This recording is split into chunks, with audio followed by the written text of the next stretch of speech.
Ever wondered how to bring back your archived posts on Instagram? Let me show you how to restore them in just few simple steps. Hey everyone, welcome back to Online Help Guide. In this video, I'll be showing you how to easily get back your archived post on Instagram. So let's get started. First, open up your Instagram app. Make sure you're logged in.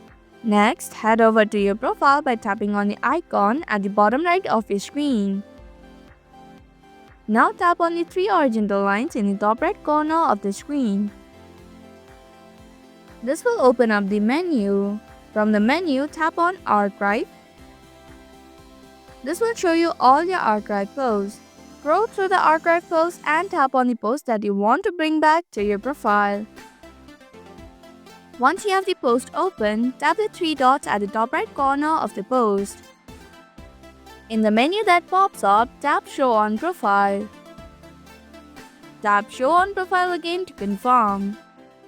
And that's how you can get back your archived post on Instagram. If this video helped you, hit the like button and leave a comment if you have any questions. Don't forget to subscribe and ring the bell icon so you never miss a new tip.